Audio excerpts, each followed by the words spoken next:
ప్రజలు డెస్పరేట్గా ఉన్నారు. ఈ గవర్నమెంట్ వల్ల పూర్తిగా నష్టపోయామని పూర్తిగా నమ్మి విశ్వాసం పెట్టించారు.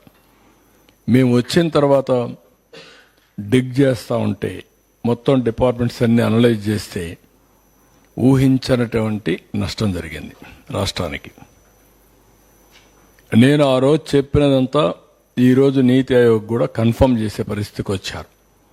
ఏవైతే 7 వైట్ పేపర్స్ పబ్లిసైజ్ చేసి ఎడ్యుకేట్ చేశామో అది వాళ్ళు కూడా కన్ఫర్మ్ చేసే పరిస్థితికి వచ్చారు. కడాన మీరు చూస్తే బీహార్ స్టేట్ అనుకునే బీహార్ కూడా మనకంటే ముందుండే పరిస్థితికి వచ్చింది.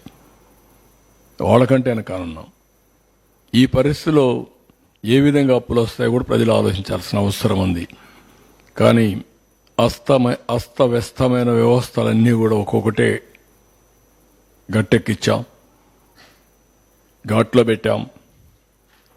అయితే వెంటిలేటర్ పైనుండే రాష్ట్రాన్ని వెంటిలేటర్ తీశాం, కానీ ఇంకా పరిగెత్తించే పరిస్థితి రాలా. అన్ని వ్యవస్థలు కూడా చిన్న భిన్నం అయిపోయినాయి. ఒక్కొక్కటే పెట్టుకుంటూ వస్తున్నాం. నేను ముందు కూడా చెప్పాను, అభివృద్ధి చేయాలి. అభివృద్ధి చేస్తే సంపద సృష్టించబడుతుంది. సంపద సృష్టిస్తే ఆదాయం పెరుగుతుంది. ఆదాయం పెరిగితే ఆ డబ్బుల్ని మళ్లీ సంక్షేమానికి అభివృద్ధికి ఖర్చు పెట్టే పరిస్థితి వస్తుంది. ఎప్పుడైతే ఎక్కువ గ్రోత్ రేట్ మనం సాధించగలిగితే రెవెన్యూ కూడా ఎక్కువ వస్తుంది. ఎంత రెవెన్యూ ఎక్కువ వస్తే దానివల్ల మన దగ్గర డబ్బులు కొంతవరకు ఆదాయం పెరుగుతుంది. ఆ ఆదాయాన్ని మళ్లీ సంక్షేమానికి ఖర్చు పెడతాం. అప్పులు తగ్గించుకునే అవకాశం వస్తుంది. ఇంకొక పక్కన వడ్డీ కూడా తగ్గే పరిస్థితి వస్తుంది. ఈరోజు మీరు చూస్తే అప్పు ఇవ్వని పరిస్థితి వచ్చింది. ఇష్టానుసారంగా వడ్డీ లెఫ్ట్ అండ్ రైట్ పెంచేశారు. ఎప్పుడు కూడా ఒక వ్యక్తి దివాలా తీస్తున్నాడంటే రిస్క్ ఫ్యాక్టర్ ఉంటుంది. ఆ రిస్క్ ఫ్యాక్టరీతో వడ్డీ కూడా పెంచేస్తారు. అందుకే 4 రూపాయలు వడ్డీ అంటారు, 5 రూపాయలు వడ్డీ అంటారు. అమారిగా వీళ్ళు కూడా అమారి చేసే పరిస్థితికి వచ్చారు. ఇప్పుడంతా కూడా డెట్ రీషెడ్యూలింగ్కి వెళ్తున్నాం. రీషెడ్యూలింగ్ మనం మొత్తం మళ్ళా కట్టేసి రీపే చేసి ఆ ఇంట్రెస్ట్ తగ్గించుకొని మళ్ళా ఏ విధంగా చేయాలనో క్లీనప్ చేయాలనుకుంటున్నాం. మారిటోరియం కూడా అడుగుతున్నాం.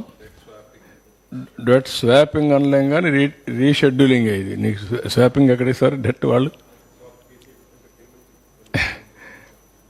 కాబట్టి మెథడాలజీ ఏమైనా గవర్నమెంట్ ఆఫ్ ఇండియాతో మాట్లాడి అన్ని బ్యాంక్స్తో మాట్లాడి అవన్నీ చేస్తున్నాం. ఇవన్నీ చేసి దీన్ని రాబోయే రోజుల్లో నేను చెప్పిన ఫిలాసఫీ ప్రకారం మోర్ మనీ ఉంటే మోర్ క్యాపిటల్ ఎక్స్పెండిచర్ పెడతాం, మోర్ గ్రోత్ రేట్ వస్తుంది, మోర్ రెవెన్యూ వస్తుంది, సస్టైనబిలిటీ వస్తుంది. ఆ సస్టైనబిలిటీ వస్తేనే ప్రజలకు ఎంపవర్మెంట్ జరుగుతుంది. మేము చెప్పిన సూపర్ 6 ఇస్తాం, ఇంకా బెటర్గా ఇస్తాం, P4 తీసుకొస్తాం. ఇలాంటివన్నీ చేసి మళ్ళీ డెవలప్మెంట్, వెల్ఫేర్ రెండు కూడా బ్యాలెన్స్ చేసుకుంటూ పర్ క్యాపిటల్ ఇన్కమ్ పెంచితే బెటర్ లివింగ్ స్టాండర్డ్స్ వస్తాయి. ఆదాయం పెరగాలి.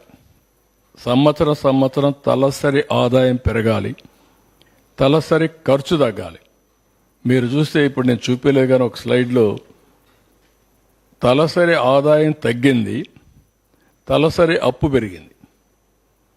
పర్ క్యాపిటల్ ఇన్కమ్ తగ్గిపోయి పర్ క్యాపిటల్ డెట్ పెరిగిందంటే అది వీళ్ళేసినటువంటి భారం. దీనికోసమే నేను ప్రజలందరినీ కోరుతున్నా. కొంతమందికి కొన్ని ఆలోచనలు ఉన్నాయి, ఏంటి ఇంకా అయిపోలేదని.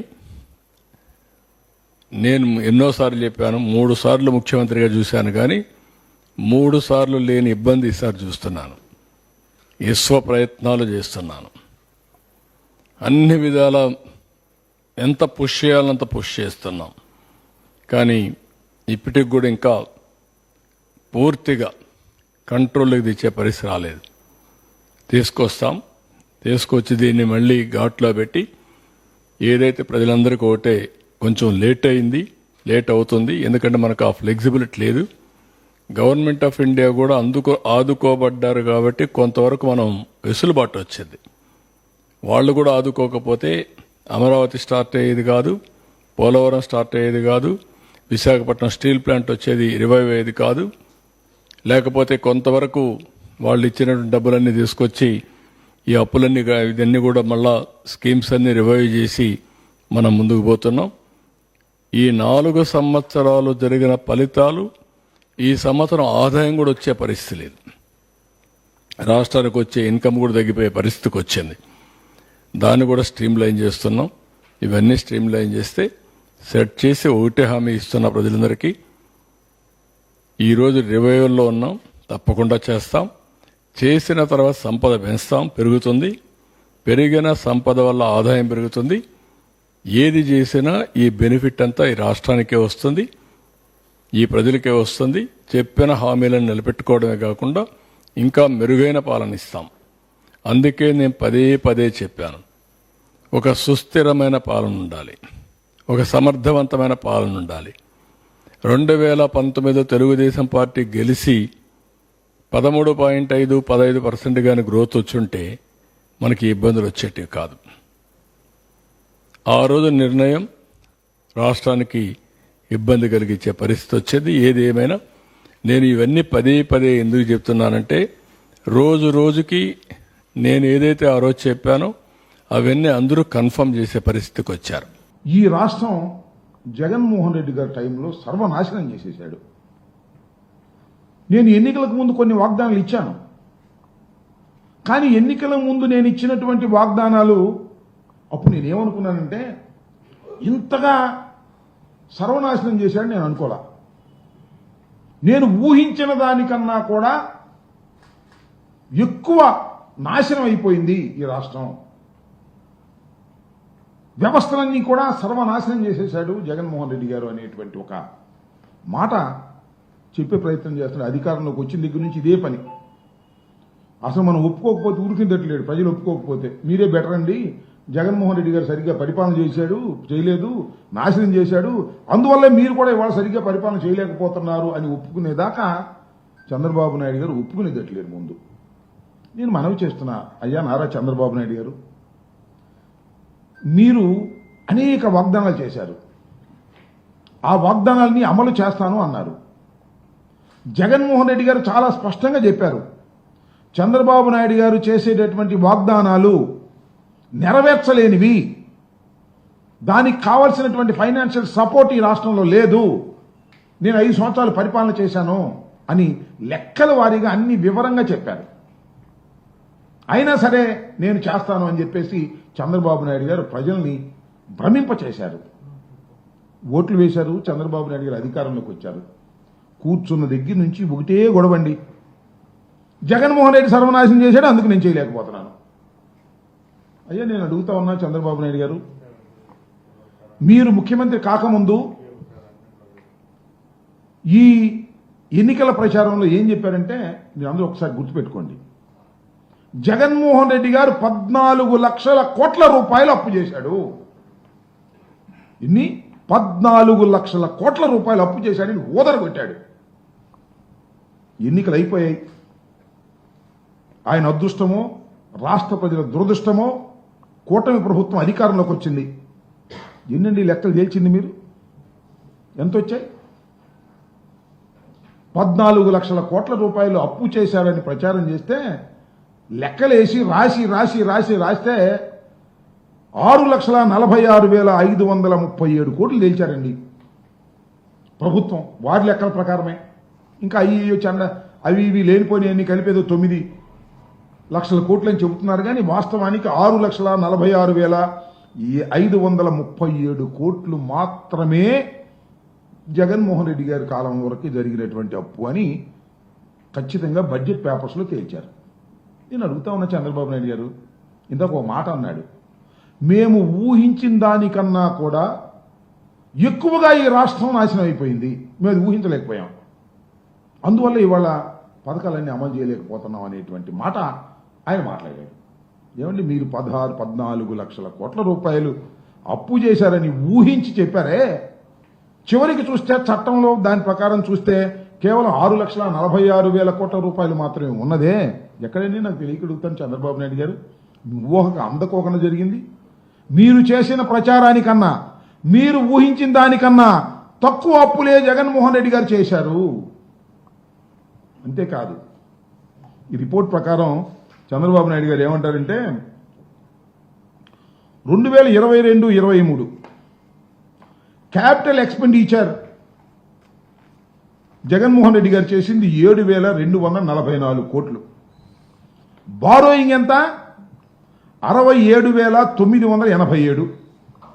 ఇది చాలా పూర్, ఇది తప్పు అని ఇందాక చెప్తున్నాడు చంద్రబాబు నాయుడు గారు. క్యాపిటల్ ఎక్స్పెండిచర్ ఏమో 7,244 కోట్ల రూపాయలు,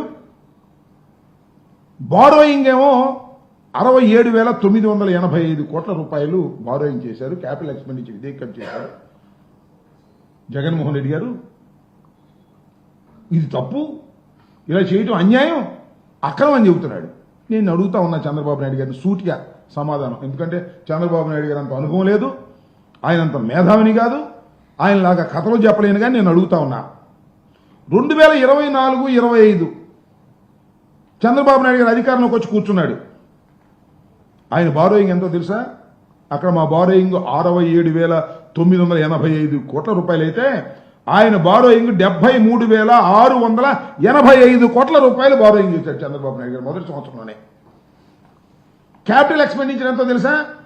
8,894 కోట్ల 90.98 కోట్లు బారోయింగ్ చేశారు. మేం చేసింది ఎంత? 7,244 కోట్లు క్యాపిటల్ ఎక్స్పెండిచర్ చేసి 67,000 కోట్ల 985 కోట్ల రూపాయలు మేము బారో చేస్తే ఆయన 73,635 కోట్ల రూపాయలు బారోయింగ్ చేసి 8,894 కోట్ల రూపాయలు ఆయన ఖర్చు పెట్టాడు. దానికి దీనికి కంపేర్ చేయండి. అదేమో తప్పంట, ఇదేమో రైట్ అంట. చెప్పేవాళ్ళు అమాయకులైతే వినేవాళ్ళు ఇలాగే ఉంటారన్నట్టుగా, వినేవాళ్ళు అమాయకులైతే చెప్పేవాళ్ళు ఈ విధంగా ఉంటారన్నట్టుగా చంద్రబాబు నాయుడు గారు ఈ కథలు చెప్పేటటువంటి ప్రయత్నం చేస్తున్నారు. టోటల్గా పచ్చి అబద్ధాలు చెప్పేటటువంటి కార్యక్రమం చేయటం, దాన్నేమో ప్రజలు నమ్మించాలనేటువంటి ప్రయత్నం. ఆయనకి వంది మాగదు. ఇందాక చూసే ప్రెస్ మీట్లో చంద్రబాబు నాయుడు గారు అన్నీ చెప్పిన తర్వాత జగన్మోహన్ రెడ్డి గారి పరిపాలనలో చాలా విధ్వంసం జరిగిపోయిందని అంటే ఇంకో ఆయన ఎవరో పత్రికా విలేకరు ఆయన అంటున్నాడు, వాళ్ళ బ్యాచే. అంటే కొంతమంది మంచోళ్ళు కూడా ఉన్నారు అనుకోండి, మీరు చెప్పింది చాలా తక్కువ అండి, ఇంకా ఇవి కలిపితే ఇంకా ఎక్కువ అవుద్ది అంటాడు. అంటే విధ్వంసం చాలా ఎక్కువైద్ది అని ఇలాంటి మాటలు మాట్లాడి చంద్రబాబు నాయుడు గారు ప్రజల్ని నమ్మించాలని, ఇచ్చిన వాగ్దానాలను ఎగవేయాలనేటువంటి ప్రయత్నం ఒకటి జరుగుతూ ఉన్నది అనేది ఇవాళ ఆయన మొత్తం ఉపన్యాసం అంతా చూస్తే చాలా క్లియర్గా అర్థమవుతుందని కూడా ఈ సందర్భంగా నేను చెప్పదలుచుకున్నా. అంతేకాదు, మనం చూసినట్లయితే